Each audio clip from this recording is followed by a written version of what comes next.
Hello and welcome to Navigate Cancer, the podcast. My name is Teresa Ferreiro Vilariño. I'm a certified coach with more than 3,000 hours experience working with clients. I'm also a cancer survivor myself. I had cancer when I was 36, and I'm also a book author. I recently published Navigate Cancer, the book, and in this book, we include the Cancer Compass framework. In our first episode of this podcast, we already introduced both concepts, Navigate Cancer as such, the book, and the framework.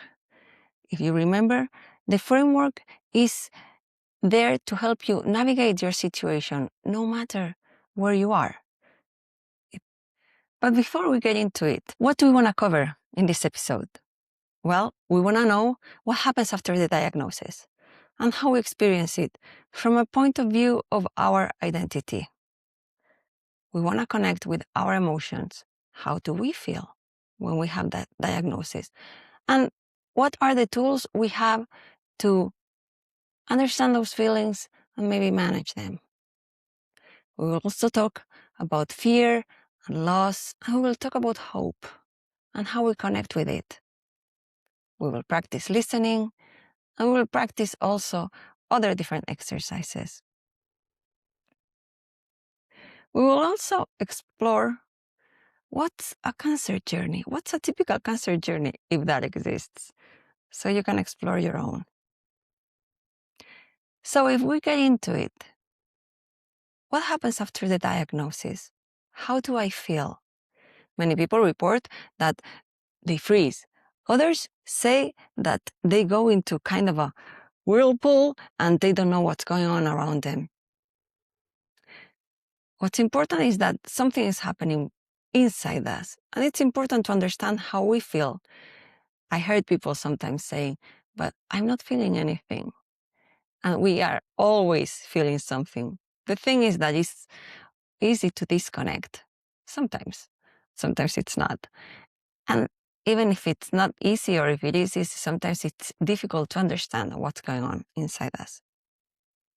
So the first tool I want to offer you today is practicing listening. And when we listen, and this is coming from a school that is called Coactive, I didn't create it. The way they describe how we can listen, they talk about 3 levels of listening. Level 1 is about how we listen to ourselves. So, for example, we are with the doctor and they tell us our diagnosis, and it's about how is this impacting me? What's going on inside me? And maybe I am so focused on myself that I don't hear anything else. And this is why we often recommend that when you go to an appointment, you always bring someone else, because 4 ears can hear more than 2. And because if you're in that level 1 of listening, you disconnect from what's going on. There's other level, there is level 2. And level 2 is about what's going on in front of me. And a very good example is when you're in love and you forget about everything. You're not even hungry when you're with that person that you love, and you listen to them, and all of a sudden, well, nothing else exists. And then we have level 3 of listening. And level 3 is more holistic. It brings together what's going on around us, and also how we feel, and also how the other person feels. So to start, I would like you to close your eyes, exhale first, and then connect with how you're feeling on your level 1. What is it that is going on? Maybe you're hungry. Maybe you're not. Maybe you're cold. Maybe you're not. Maybe you feel that you don't like my voice. That's okay. How you are feeling right now. And you can also connect with your body and those sensations. Now, if we go to level 2, you can open your eyes and focus on something. And only that thing, only that person exists, to the extent that you forget about you. And now let's move on and let's go into level 3. And that level 3 implies that you're listening to yourself. You feel if you're hungry or if you're cold or if it's too hot around you. You can also hear that there's maybe birds chirping outside. And you can also listen to that other conversation in front of you. That's level 3. And why is this important? Because we really need to understand what is going on. And also we can choose which level we want to use when we are in one situation or the other. So remember, when you go to the doctor, remember to take someone else with you, because often we will go so strongly into our level 1, into our own things that are happening inside us, that we will forget that there's someone else talking to us, and we need those extra years to help us understand and to help us collect the information. Now, let's talk about identity. What do you think of when you think in terms of identity? What is your identity? And your identity is very much connected to who you are in this moment, who you identify with, what are the words that define you, and how you want to come across, what is important for you, and how you want to be perceived. And maybe your identity right now is that one of a professional, of a leader who has a team of 6 direct reports, or maybe you're an artist, or maybe you are a freelancer, or maybe you work at home. And that's the space where you feel comfortable. That's the space when you feel you're strong and when you feel confident. What could happen when you get a diagnosis is that all of a sudden you feel that on the one hand you lose that identity, you are no longer that person you were, and even more often you feel that even though you still feel that you are that person because you are, others kind of impose on you a different identity. Which one? That one of the person who has a disease. And what happens when they impose an identity that we don't want? That they are assuming that we want certain things that maybe we don't. For example, let's guess that you work in a company and normally you receive emails from your team. And when you get your diagnosis and you make it public in your organization, they start sending emails without copying you because they want to protect you, because they want to know that you don't have too much work, too much on your plate, because you already have enough. But the way you feel might be, well, now I don't even have this. How are they perceiving me? Do they think that I can't cope with what's going on at work? Have they given me a choice? So it's very important to understand what happens with identities, both outside from others that kind of impose that identity or have certain expectations or assumptions, and also what happens to us, because it's our responsibility to make sure that we communicate how we want to be perceived and how we want to be treated and the identity we want to keep. There is something very positive about having a cancer diagnosis, and I'm sorry to put it that way, but I'm saying it because I experienced it myself. And the very positive thing is that maybe your identity is crumbling right now, but this situation is giving you the opportunity to pause, reflect, and redefine a new identity if that's what you want to do. So I would like you to stay with this concept of identity. And I would like to share with you an exercise that is from Tara Brach. She has her own model that is called the RAIN method. And it's a way to meditate. It's mindfulness. And it has 4 different steps. And the reason why it's so important is that from this process, we can connect with our emotions. So we come from a place where our identity is kind of crumbling, is maybe being questioned, to a place where I want to choose how I want to come across. And I want to learn how I feel, because when I know how I feel, then I have the power to choose. And then we move into the I, investigate. And investigate is about what is going on with curiosity, with care. Get deeper into it. Maybe listening, further, letting your emotions speak to you. Hope is a powerful force that drives our focus and energy. And hope has nothing to do with fake positivity. Even when we talk about positivity, it has nothing to do with not wanting to see reality, with denial, with lying. It's about where you want to focus your attention. It's about where you want to focus what we call your mind's eye. And I will give you an example that is better than any theory I can explain. I have a good friend who is a surgeon, and she explained to me that when she was a resident and was working with one of the best surgeons in the world, she was going in rounds after surgery with him, and he was connecting with his patients to check how things had gone. So the situation was that these patients had been through the surgery to remove their tumors, and at that stage, they were clean. They were cancer-free. So what he would tell to each of these patients was, congratulations, you're cured, you're cancer-free. And you could see the face of the patients cheering up, their energy would change, really happy about the news. And at some point, my friend went to him and asked him, why are you giving them this news when it's not really the truth, because they could have a relapse and cancer might come back? And he said, yeah, you're right. We don't know what the future will hold. But in the meantime, they are cancer-free. And also, I don't want to have 10 people living in anxiety only because one of them might relapse. Isn't it better to keep them all happy and in peace so they can enjoy this part of their life? And if it comes back, then, well, we will cross this bridge when we get there. For me, that's a very powerful lesson because, again, it's not about what happens outside.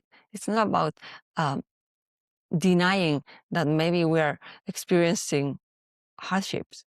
It's about the attitude that we want to have. So to connect with hope, I would like to offer you another exercise. And this is what I call the circle of hope.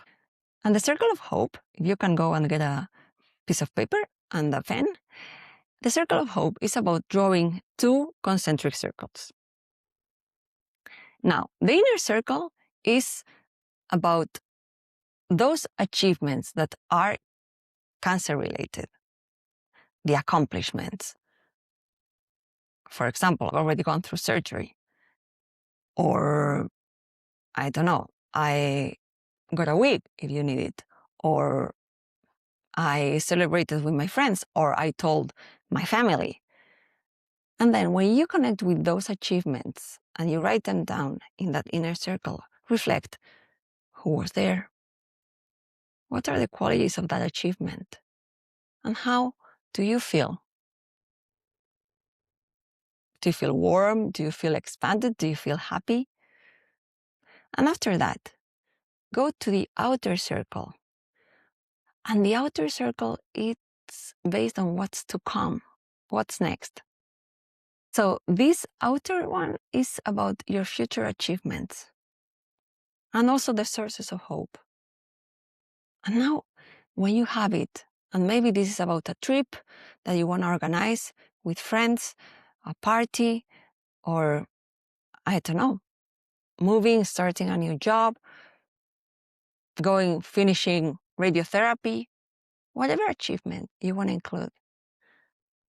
And visualize that you've already got it. You're there. Can you feel the gratitude?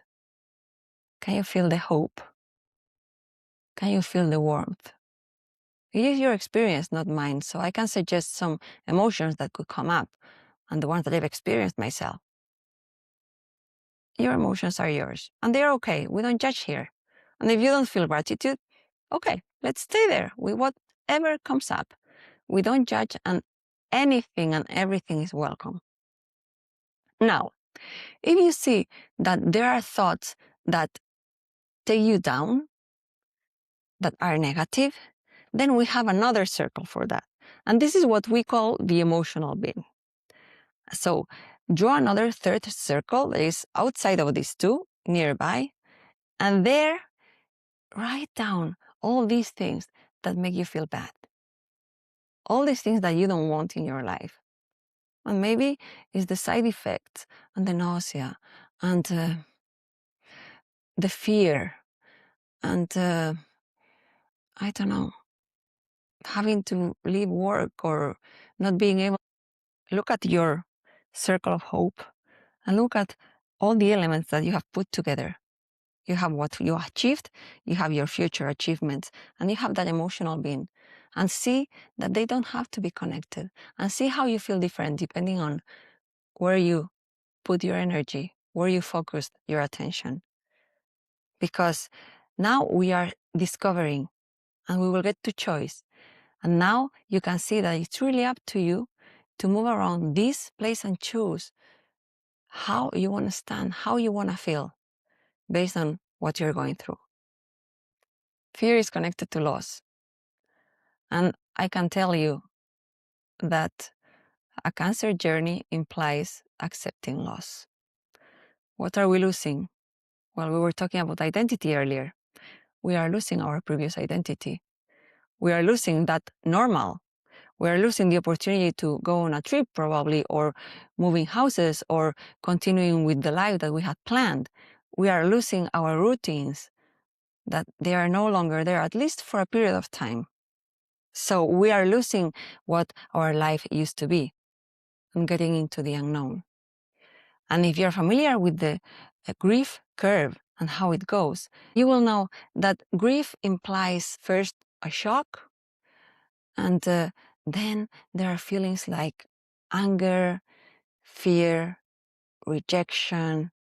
And at some point, there is acceptance, because at some point you touch that bottom and you can use it as a trampoline to get some energy and jump into that part of acceptance and even gratitude.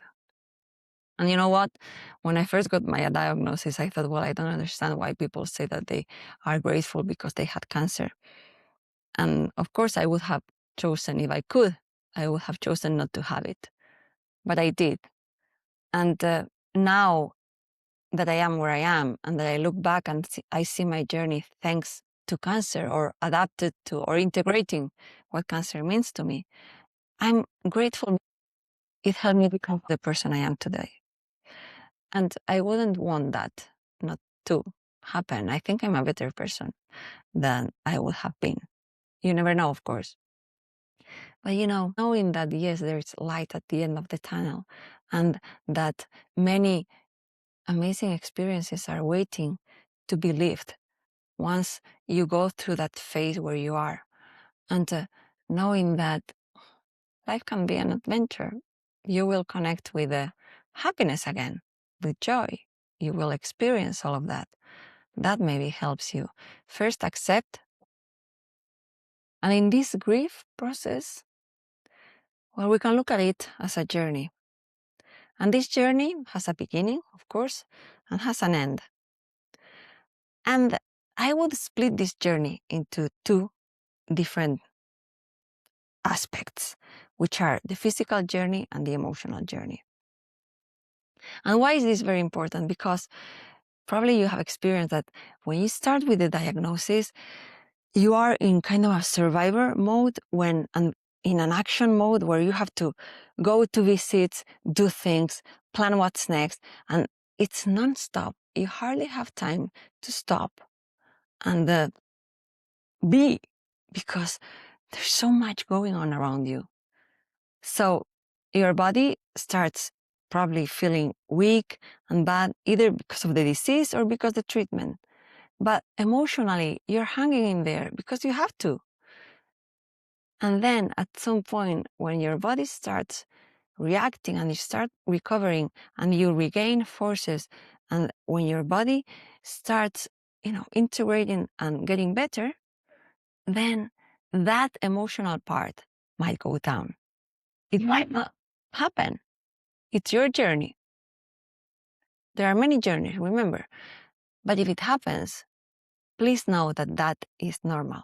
Why? Because you were focusing so much into recovery, into your body, that you were not really listening or giving space to other parts. And it's when you see that you have more time that it comes on you, that you realize that, oh, maybe now people are not so much paying attention to me, or maybe now I feel that I don't know what to do next, or I feel that I'm lost. And when that happens, that's when we need to start healing that other part as well. So the way I see it, a cancer journey is not only about the physical recovery, about getting rid of the tumor, getting rid of the cancer, and having healthy cells all over our body. It's also about how we recover emotionally after that and what we make out of it. So after everything we've covered, and we've covered quite a lot because we've talked about identity, we've talked about how we listen, we've talked about Tara Brach and her RAIN model, we've talked about our circle of hope, our fears, the grief curve, and we've also talked about our own cancer journey, both the physical and the emotional journey. One question for you, for reflection. And I invite you to explore that and maybe to write it down. I hope you have enjoyed this episode and this section of self-discovery, and I look forward to seeing you very soon. If you like this podcast and you think that someone can benefit from it, please go ahead and share it. And please remember to subscribe to my channel. Thank you.